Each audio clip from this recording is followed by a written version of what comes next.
বিভাজিত, তাই না? নিউজ হয়েছে দেশে শুরু হয়েছে বিভাজন। বিভাজন নিয়ে আমি একটা এপিসোড করছি যে বিভাজনের জন্য কে মূলত দায়ী। তারপরে আরো কিছু আলাপ আছে, প্রাসঙ্গিক আলাপ, সে আলাপগুলো আজকে করবো আর কি। নেত্র নিউজ দেখেন এমন একটা ভয়ঙ্কর স্টোরি করেছে যে এমনকি ইন্ডিয়ান বিজেপি করে নাই, সেটা করছে নেত্র নিউজ। লিখছে অগণতান্ত্রিক, অহংকারী, মানবাধিকার বিরোধী, ক্ষমতায় 1 বছর কাটতে না কাটতেই মোহাম্মদ ইউনূসের যত্নে গড়া ভাবমূর্তি ভেঙে দিয়ে আসল চেহারা প্রকাশ পেয়ে গেছে। সে বলতেছে ইউনূস কোনোদিনই বাংলাদেশের মানুষের মধ্যে অতটা জনপ্রিয় ছিলেন না যতটা তার তোষামতকারীরা বিশ্বকে দেখাতে এবং চাপিয়ে দিতে চাইছে। এই সত্য স্বীকার করার মতো বিনয় তার নাই। চিন্তা করেন কি ভাষা ব্যবহার করছে। উপরন্ত আছে এক পর্বত সম অহংকার। ভাঙা সংবিধানকে পাশ কাটায় সরকার চালাইতে যায় তিনি আমলাতন্ত্র এবং বিচার ব্যবস্থা তুলে দিচ্ছেন ক্ষুদ্র স্বার্থান্বেষী গোষ্ঠীর হাতে। আইন শৃঙ্খলা বাহিনীকে দিচ্ছেন সেনাবাহিনীর নিয়ন্ত্রণে, আর রাজনৈতিক আদর্শ তুলে দিচ্ছেন ধর্মীয় কট্টর ডানপন্থীদের হাতে। এবার বুঝে দেখেন নেত্র নিউজ কোনটি থেকে টাকা পায়, বুঝছেন? এটাও খুঁজে বের করবো। উনি এখন ইন্ডিয়া থেকে টাকা পাচ্ছে। যাই হোক, আর বেশি আগাই না, কারণ ওকে নিয়ে তো আরেকটা এপিসোড করছি, তাই না? হ্যাঁ, কিন্তু এটা গুরুত্বপূর্ণ যে নেত্র নিউজ এরকম একটা নিউজ করেছে। প্রফেসর ইউনূসের মতো পর্বত সম জনপ্রিয়তা নিয়ে ক্ষমতা নেওয়ার ঘটনা বিরল, কিন্তু কেন এই ঘটনাটা ঘটলো এটা আজকে প্রফেসর ইউনূসের নিজেরও জানা দরকার। কারণ উনি যেহেতু দেখেন আমার ভিডিও, উনি বুঝবেন আমি প্রথম থেকে ওনাকে সতর্ক করে দিয়ে গেছি, ওনাকে সাজেস্ট করছি কি করতে হবে। আমি নিজের টাইম দিয়ে ঘরের খেয়ে বনের মোস্তারায় দিতে চাইছি, ওনাদের দরকার পড়েনি। ওনারা বাংলাদেশের সেরা মেধা মাথাগুলোকে, মালগুলোকে এক জায়গায় করেছেন, আর আমরা তো আমাদের দরকার পড়বে কেন? তাই আমাদের কথা শোনার দরকার নাই ওনার। তবে এটা আজকে আমাকে পরিষ্কারভাবে বুঝাই দিতে হবে যে এই স্বপ্ন ভঙ্গ কেন হইল, প্রফেসর ইউনূসের ভুলগুলোর মধ্যে একটা প্রধানতম ভুল কি ছিল। তাহলে আমরা বুঝবো যে কি ভুল আমরা করছি আর ভবিষ্যতে কোন ভুলটা আমাদের পরিহার করতে হবে। প্রথম ভুল কি? প্রথম ভুল বিপ্লবকে বিপ্লব বলে স্বীকার না করা। ডাক্তার জাহেদ তো ভিডিও বানায় বলছে ঘাড়ে ধরে অভ্যুত্থানকে বিপ্লব বলতে হবে না। এগুলো আসলে কোনোটাই বিপ্লব না, কোনোটাই বিপ্লব না। আমাদের এটাও অনেক অনেক দূরে বিপ্লব থেকে ছিল, কিন্তু গণঅভ্যুত্থানকে ঘাট ধরে এটা করানো হচ্ছে কারণ কারো পরিকল্পনা আছে এটাকে বিপ্লব হিসাবে প্রতিষ্ঠিত করে, বিপ্লবী সরকার বানিয়ে সবকিছু বাতিল করে তাদের মতো করে দেশ চালাবেন। মির্জা ফখরুল বলছে যেসব দেশে বিপ্লব সফল হয়েছে সেখানে বিপ্লবী সরকার গঠন হয়েছে, কারণ তাদের একটা বিপ্লবী দল ছিল। রাশিয়া, চীন, কম্বোডিয়া, কিউবা সবখানে এই চিত্র পাবেন। এমনকি ইরানে ইসলাম বিপ্লব হয়েছে, সেখানেও একটা দল ছিল। কাজে আমার কথা হচ্ছে যারা বিপ্লবের কথা বলতেছেন তাদের উচিত সরকারে না থেকে একটা বিপ্লবী দল গঠন করা। এটা বিপ্লবী দল কোথায়? বিপ্লবী দলই তো নাই। মির্জা ফখরুলের মাথায় কমিউনিস্ট ট্রেনিং আছে তো 19 শতকের, আজকের না। মানে বিপ্লব করার জন্য একটা বিপ্লবী তত্ত্ব লাগবে, একটা কার্ল মার্কস লাগবে, তার আবার দাড়ি থাকা লাগবে। দাদা সিরাজুল সেজন্য দাড়ি রেখেছিল। লেনিন লাগবে, তার টাক মাথা লাগবে, একটা বলশেভিক পার্টি লাগবে। আমি আগেও বলছি, আবারও বলি, কেন 2024-এর রাজনৈতিক পরিবর্তন অভ্যুত্থান না বিপ্লব? এইটা স্যার ডান পাশে বাম পাশে লিখবেন বিপ্লব আর অভ্যুত্থান।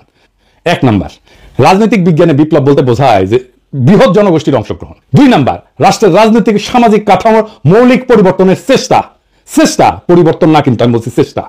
3 নাম্বার, দীর্ঘ সময় ধরে চাপ সঞ্চয় এবং বিস্ফোরণ। 4 নাম্বার, পরিবর্তনের জন্য আভ্যন্তরীণ বৈধতা বা পপুলার লেজিটিমেসি। এবার অভ্যুত্থান কি এইটা সে আরেক পাশে লেখেন। পাশাপাশি এবার আমরা বুঝে দেখব। অল্প সংখ্যক এলিট, সাধারণত সেনা বা ক্ষমতাধর প্রশাসনিক গোষ্ঠী, এরাই অভ্যুত্থান করে, হঠাৎ করে ক্ষমতা দখল করে জনগণের বৃহৎ অংশের সক্রিয় অংশগ্রহণ ছাড়াই। এরা সাধারণত রাষ্ট্রের কাঠামো অপরিবর্তিত রেখা শুধু নেতৃত্ব বদলায়। তার মানে এরা সামরিক অভ্যুত্থান, মানে ডাক্তার জাহেদ চাইছিল কোনো কিছু বদলাবে না, আগের মতোই থাকবে, শুধু সরকারটা চেঞ্জ হবে, কে শাসন করবে এটা চেঞ্জ হবে। তাহলে আপনারাই বলেন 2024 বিপ্লব ছিল না অভ্যুত্থান ছিল?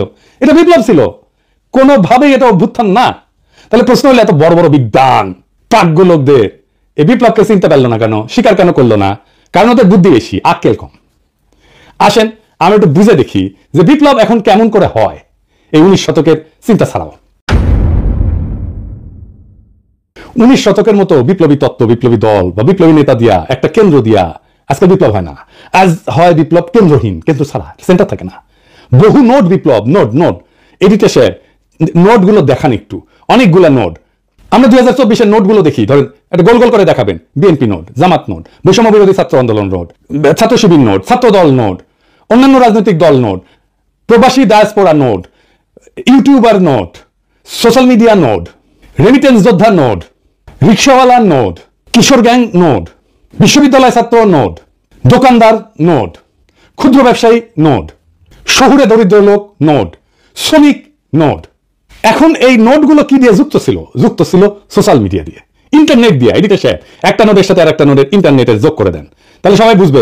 এবং সবগুলো যখন একসাথে হয় তখন এটা একটা বিশাল শক্তি হয়। কিন্তু একটা আলাদা নোট শক্তিহীন, এখানে কোনো কেন্দ্রীয় নেতৃত্ব নাই, কোনো একক সদর দপ্তর নাই, কমান্ড স্ট্রাকচার নাই। আন্দোলনের শক্তি আসে বহু ছড়ায় থাকা এরকম নোট বা কেন্দ্র থেকে। নোটগুলোর মধ্যে সীমিত বা শূন্য সমন্বয় থাকে। তবুও তারা একই লক্ষ্যে একই দিকে ধাবিত হয়। এই ধরনের বিপ্লবকে বিভিন্ন একাডেমিক ধারা বা ক্ষেত্র থেকে বিভিন্ন নামে বর্ণনা করা হয়। কি কি আসেন আমরা সেটা বুঝে দেখি। এটাকে যেমন বলা হয় ডিসেন্ট্রালাইজ রেভলিউশন বা লিডারলেস রেভলিউশন, মানে কোনো কেন্দ্রীয় কমান্ড বা স্ট্রাকচার নাই, প্রত্যেকটা গ্রুপ বা নোড নিজের মতো করে কাজ করে। 2 নম্বর এটাকে বলা হয় নেটওয়ার্ক রেভলিউশন, মানে তথ্য প্রযুক্তি বা সামাজিক মাধ্যম যুগে ব্যবহৃত শব্দ। এইটা manual castle owner network of outrage and hope এই বইয়ে উনি আরব বসন্তের মতো আন্দোলনকে এইভাবে বর্ণনা করছিলেন। এটাকে সোয়ার্ম মুভমেন্টও বলা হয় বা সোয়ার্ম ইন্টেলিজেন্স পলিটিক্সও বলা হয়। মানে ধরেন পিঁপড়া বা মৌমাছি যেরকম ঝাঁকবদ্ধ প্রাণী থাকে না, এদের আচরণ থেকে নেওয়া ধারণা অনেক ছোট ছোট ইউনিট একসাথে একটা বড় পরিবর্তন ঘটায় দেয় কেন্দ্রীয় কোনো মস্তিষ্ক ছাড়াই। এটাকে আরো বলা হয় সেলফ অর্গানাইজিং রেভলিউশন। এটাকে সিস্টেম থিওরি বা কমপ্লেক্সিটি স্টাডিজে এই ধারণা ব্যবহার করা হয়। সমন্বয় ছাড়াই অনেকগুলো সত্তা নিজে থেকে একই দিকে মুভ করে। এটার আরেকটা টার্মিনোলজি আছে পলিসেন্ট্রিক আপরাইজিং, মানে রাজনৈতিক বিজ্ঞান এবং অর্থনৈতিক প্রশাসন তত্ত্বে ব্যবহৃত একাধিক কেন্দ্র যাদের মধ্যে সমন্বয় দুর্বল বা নাই, কিন্তু প্রত্যেকে একই ধরনের পরিবর্তনের দিকে আগাচ্ছে। ইতিহাসে কি এর উদাহরণ আছে? আসেন দেখি। 1848 সালে ইউরোপে বিপ্লব হয়েছিল অনেকগুলো দেশে একসাথে, আলাদা আলাদা ইস্যুতে। প্রায় সমন্বয় ছাড়াই বিদ্রোহ শুরু হয়। ফ্রান্সে হয়, জার্মানিতে হয়, অস্ট্রিয়াতে হয়, ইতালিতে হয়। এইগুলোর আর বিস্তারিতে গেলাম না, কারণ এই বিস্তারিতে যাওয়ার আমাদের দরকারও নাই, কিন্তু এইরকম বিপ্লব হয়েছিল আর কি, সেটা জানা থাকা ভালো। আরব বসন্ত এরকম একটা মুভমেন্ট ছিল। তিউনিসিয়া থেকে শুরু হইয়া মিশর, ইয়ামেন, লিবিয়া, সিরিয়া প্রত্যেকটা দেশে স্বতন্ত্রভাবে আন্দোলন ছড়াই গেছে। পোল্যান্ডের সলিডারিটি মুভমেন্টের প্রথম ধাপ, যেটা 1980 সালে হয়েছিল, যে গদালফ শিপিয়ার্ডের ধর্মঘট ছিল না, ওইখান থেকে শুরু হইয়া দেশের বিভিন্ন শহরে স্বাধীনভাবে ছড়াই পড়ছিল। ইরান একটা কনস্টিটিউশনাল রেভলিউশন হয়েছিল 1905 সালে। 1905 থেকে 11 সাল পর্যন্ত 6 বছর ব্যাপী। ভৌগোলিকভাবে বিচ্ছিন্ন শহরগুলোতে বিদ্রোহ ছিল, কিন্তু কেন্দ্রীয় নেতৃত্ব ছিল না। এই ফর্মের, এই যেটা বললাম, এই ফর্মের পজিটিভ দিক কি? এটা কিন্তু পজিটিভ দিক আছে। কি কি? 1 নম্বর, এটা দমন করা যায় না। এক জায়গায় দমন করলে অন্য জায়গায় আন্দোলন চলতে থাকে। 24-এ তাই হয়েছে আমাদের বাংলাদেশে। ঢাকা বিশ্ববিদ্যালয় দমন করছে, প্রাইভেট বিশ্ববিদ্যালয়ে আন্দোলন শুরু হয়েছে। 2 নম্বর, এটা বৃহৎ অংশগ্রহণ হয়। বিভিন্ন গোষ্ঠী তাদের নিজস্ব কারণে জড়ায়, ফলে ভিন্ন মত থাকলেও সম্মিলিত চাপ তৈরি হয়। 3 নম্বর, কেন্দ্রীয় নেতৃত্বকে কিনে ফেলা যায়। আমরা দেখতেছি না, এটা কিনে ফেলা যায়। টাকার কাছে বিক্রি হয়ে যায়, ভয়ের কাছে নত হয়। কোনো একক নেতা নাই যে শত্রুর কাছে আত্মসমর্পণ করবে, সেই জন্য এখানে আত্মসমর্পণ করে না। নাহিদের তো ডিবি অফিসে হারুনের এখানে গিয়ে চাপে পড়ে আন্দোলন প্রত্যাহার করছিল, তাই না? আন্দোলন থামে নাই। এবং এটা কি, এটা সৃজনশীল হয় এবং এটার অভিযোজন ক্ষমতা থাকে। বিভিন্ন নোট বিভিন্ন কৌশল ব্যবহার করে। মানে আমরা অনলাইনে ইউটিউবে একরকম কৌশল ব্যবহার করছি, বিদেশে একরকম কৌশল ব্যবহার করছি। আমরা রেমিটেন্স যোদ্ধারা তাদের রেমিটেন্স শাটডাউন করে দিছে, দেশে যারা কাজ করছে তারা আরেক রকম ভাবে কাজ করছে। এটার কিছু নেগেটিভ দিক আছে আবার। কি কি? দীর্ঘমেয়াদে ক্ষমতা দখল এবং রূপান্তরের সমস্যা। বিপ্লবের পরে কে নেতৃত্ব দেবে, কিভাবে রাষ্ট্র পরিচালিত হবে, এতে বিভ্রান্তি এবং ক্ষমতার লড়াই শুরু হয়। তাই হয়েছে না? হ্যাঁ, মানে এটা নিয়ে ধরেন এই সরকার কেন ভুল করতেছে, এটা বলতে নিয়ে প্রথম দিকে বলতাম, হ্যাঁ, তো তখন আইসা বলতো যে আপনি উপদেষ্টা হইতে পারেন নাই, সেই জন্য এটা বলতেছেন, বলাই বন্ধ করে দিয়েছিলাম সেই সামনে। তো যাই হোক, এখন তো আর ওই চান্স নাই, এখন আর বলা শুরু করি আবার যে ভুলগুলো কি কি ছিল। এখন বলতে পারেন যে এখন বলতেছেন, তখন বলেন কেন, এখন বলতেছেন, এখন বলে লাভ কি, তখন বললে তো কিছু উপকার করে। শোনেন ভাই, কিছু লোক আছে যারা এসে বারবার করে এই কথাটা বলতো যে আপনি উপদেষ্টা হইতে পারেননি, সেজন্য এটা বলিচ্ছেন। বলতো না? আপনারা নিজেরাই বলেন। তো তার কি দরকার? এই জ্ঞানের মধ্যে ঢুকে লাভ আছে? আচ্ছা, আর কি? সহজে এটা বিভক্ত হয়ে যায়। সমন্বয় না থাকলে আদর্শিক সংঘাত হয়, প্রতিযোগিতা পারে। দেখতেছেন না, বিএনপি শিবির, ছাত্রদল ছাত্র শিবির, আদর্শিক সংঘাত হচ্ছে না? 3 নাম্বার, বাইরের শক্তির ম্যানিপুলেশন সহজে, তারা খুব সহজেই এটাকে ম্যানিপুলেট করতে পারে। সমন্বয়হীন গ্রুপগুলো আলাদা আলাদা চুক্তিতে বিক্রি হয়ে যেতে পারে বিদেশি শক্তির কাছে। ইন্ডিয়া নানা অ্যাঙ্গেল থেকে আমাদের মধ্যে ঢুকে যাচ্ছে না। একবার ওয়াকার, একবার বিএনপি, একবার বাম, একবার পন্দের আলো, একবার দিল্লি স্টার, একবার দেবপ্রিয়, একবার ইসকন মিলে এবার। হ্যাঁ। 4 নাম্বার, ন্যারেটিভ গঠনের দুর্বলতা। কেন্দ্রীয় বয়ান বা একক বার্তা না থাকায় আন্তর্জাতিক এবং আভ্যন্তরীণ সমর্থন এটা অগোছালো হয়ে যায়। তাই হয়েছে। আমরা চেষ্টা করছি ন্যারেটিভ তৈরিতে, কিন্তু আমরা তো সরকার না, আমরা তো সরকারের বাইরের শক্তি। এই 2024-এর বাংলাদেশের বর্ষা বিপ্লব এই আন্দোলনের প্রক্রিয়া, বৈশিষ্ট্য এবং মডেলের সাথে একেবারে খাপে খাপ মমতাজের বাপের মতো মিলে যায়, তাই না? কেন্দ্রীয় নেতৃত্বের অনুপস্থিতি। এই আন্দোলন কোন এক নেতা বা কোনো দলের হাতে ছিল না, সবাই নিজের মতো করে যাচ্ছে। বহু নোটের সক্রিয়তায় আন্দোলনের শক্তি আসছে শহর, গ্রাম, শ্রমিক, ছাত্র, প্রবাসী সমর্থন, সোশ্যাল মিডিয়া, সব জায়গা থেকে। কিছু যোগাযোগ কারো কারোর মধ্যে ছিল, কিন্তু পুরোপুরি কমান্ড সেন্স ছিল না। আমাদের একমাত্র যোগাযোগ ছিল সোশ্যাল মিডিয়া। এই জন্যই পলক ইন্টারনেট বন্ধ করে দেয়, আমাদের নোটগুলোর ইন্টার কানেকশন বন্ধ হয়ে যায় এবং আন্দোলনও কিন্তু বন্ধ হয়ে গেছিল। এই বিপ্লবের প্রতিরোধ ক্ষমতা ছিল অসাধারণ। সরকার এক জায়গায় দমন করলে অন্য জায়গায় আন্দোলন জ্বলে উঠছে। ঢাকা বিশ্ববিদ্যালয়কে দমন করছে, প্রাইভেট বিশ্ববিদ্যালয় ফুসে উঠেছে। নোডাল আন্দোলনের এটাই চরিত্র, কেন্দ্র ছাড়া আন্দোলনের এটাই চরিত্র। তবে ফলাফলের সীমাবদ্ধতা স্পষ্ট আমাদের, তাই না? ক্ষমতা দখলের পরে পরবর্তী রূপকল্প নির্ধারণে অস্পষ্টতা ছিল, ফলে পুরানো রাজনৈতিক শক্তি এবং বাইরের কূটনৈতিক প্রভাব দ্রুত জায়গা দখল করে ফেলছে। ঐক্যবদ্ধ বয়ান তৈরি না হয়, আন্তর্জাতিক সমর্থন এটা কমে গেছে।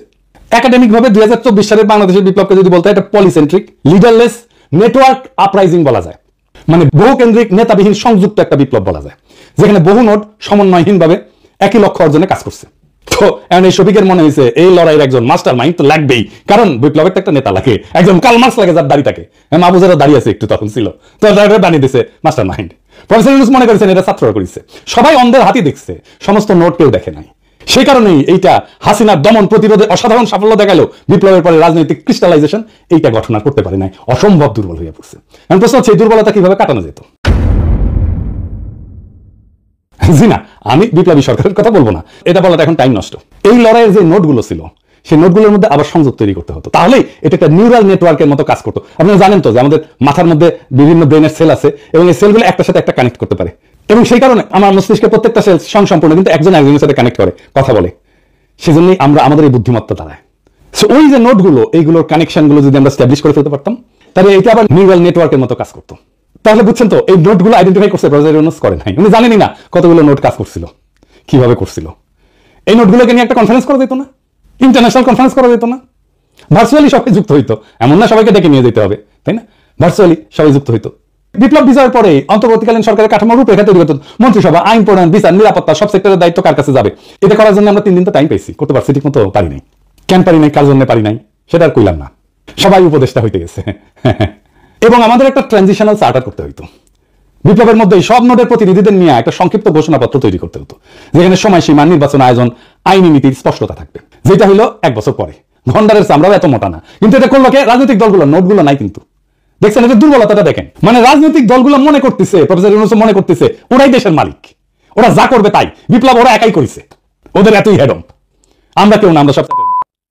জুলাই ঘোষণাপত্র হইলো, আপনার আমার কোনো পার্টিসিপেশন আছে? নাই। কি আশ্চর্য কথা। আর কি করা যেতে পারতো? জয়েন্ট কাউন্সিল অফ নোটস, প্রত্যেকটা প্রধান নোটের প্রতিনিধিদের নিয়ে একটা অন্তর্বর্তী সমন্বয় পরিষদ, যা ক্ষমতা গ্রহণের সাথে সাথে কাজ শুরু করতে পারতো, ভার্চুয়ালিও করা যেত, তাদেরকে উপদেষ্টা বানাইতে হইতো না, পয়সাও দিতে হইতো না। প্রফেসর ইউনূস জানি না কতগুলো নোট কাজ করছে, উনি হয়েছেন 1972-এর মুজিব, কেমনে মুক্তিযুদ্ধ হয়েছে যেমন মুজিব জানতো না, তারপরে মুক্তিযুদ্ধোত্তর দেশ চালাইতে গেছে। প্রফেসর ইউনূস একই জিনিস, কেমনে বিপ্লবটা হয়েছে এটা উনি জানেন না, বুঝেনও না, তা কিন্তু দেশ চালাইতে গেছেন। এরকম মাল্টিপল নোট থাকলে, এটা সমন্বয়হীন নোট থাকলে বিজয়ের পর নিজেদের মধ্যে দ্বন্দ্বে জড়ায় পড়ে, একটা নোটের সাথে আর একটা নোট, সেটা হয়েছে তো। এবং এটার জন্য একটা কনফ্লিক্ট ম্যানেজমেন্ট, একটা ফ্রেমওয়ার্ক লাগে, এই নোটগুলো কিভাবে কনফ্লিক্ট ম্যানেজমেন্ট করতে হবে।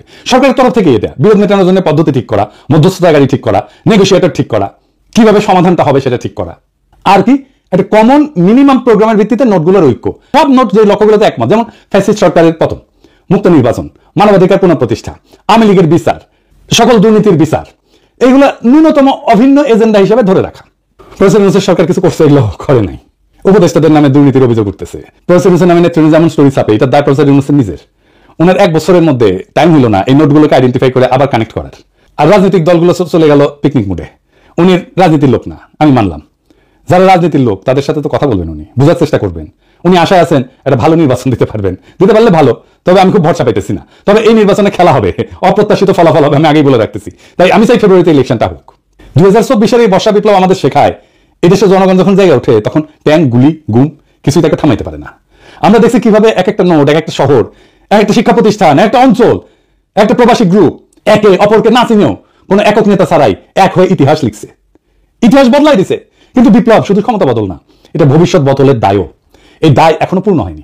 যারা ক্ষমতায়, তারা যদি এই নোটগুলোকে পুনরায় সংযুক্ত না করে সাধারণ মানুষের বিশ্বাস ফিরায় না আনে, তবে এই বিপ্লবের শক্তি আবারও তাদের বিরুদ্ধে জেগে উঠবে, আরো ভয়ঙ্করভাবে, আরো সংগঠিতভাবে। আমরা ভুলে যাব না, বিপ্লবের আসল মালিক জনগণ, কোনো মাস্টার মাইন্ড না, কোনো ব্যক্তি না, কোনো দল না। আমরা হার মানব না।